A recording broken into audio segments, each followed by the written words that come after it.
Alright guys, I'm back. It's me therapy. Stay till the end of the video, blah blah blah, whatever. I don't have like a secret agenda to have my videos 10 minutes long.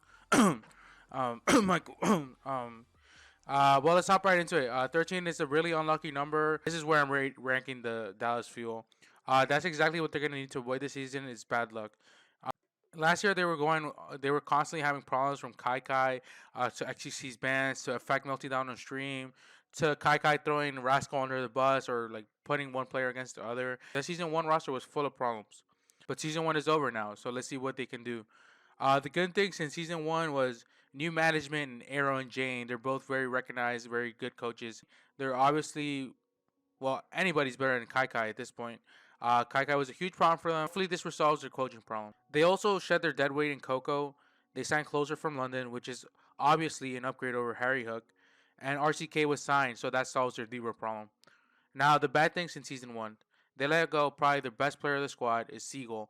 When the team was performing, Siegel was performing. He was usually at the front of the end. He's probably the reason why they were winning. I'm surprised by what I'm gonna say next, but I think Effect is a really like it's a bad thing that he's back in the team. He's very good mechanically. He's very gifted, but we also know he's a very emotional player. He tends to tell. He gets very annoyed at his teammates. And last season, that was like one of the main storylines of Dallas Fuel. He would always melt down on stream. And now that he's back in the squad, like we're gonna see how he reacts because everybody's on the Dallas Fuel hype train. That yes, they signed Closer. Yes, they have OGE. He's a beast. But everybody seems to forget that their best stage was when Effect was in Korea, and he brought the mood around the squad was probably better. They didn't have like this negativity surrounding them because that's what Effect used to bring to the squad. And now that Effect is back in the squad, we're gonna have to see if he's able to keep his emotions in check. Another bad thing this season is their season signings have been underwhelming. And Closer is probably the only highlight of this team. Every other team in the Overwatch League is getting real good upgrades. They signed RCK, they signed Zachary. Closer was obviously a former champion. He used to play with the London Spitfire. RCK, he's a decent diva. I don't think he's a top tier diva, but he's better than Mickey. So I guess that's an upgrade. If we look at contenders North America, we saw Zachary play, maybe a few Sombra, a little bit of Tracer, not too much. The real carry of that team was Who Are You. He could have probably picked up. You could probably pick up any 5 players and Who Are You, and they'll do fine because Who Are You is just that good. He's very young. He's the flex player for Fusion University. He played Genji, he played Pharah, he played everything they needed. The rest of the team was just basically there to support him, enable him.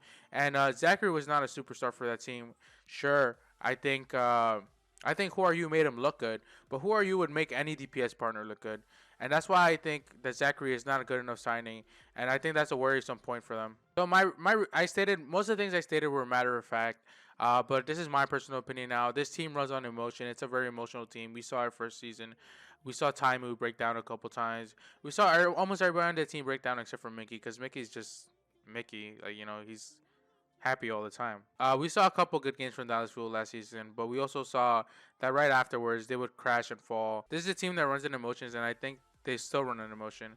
So I think it'll take just one bad loss for them to get triggered or like get emotional again and go on a losing streak again.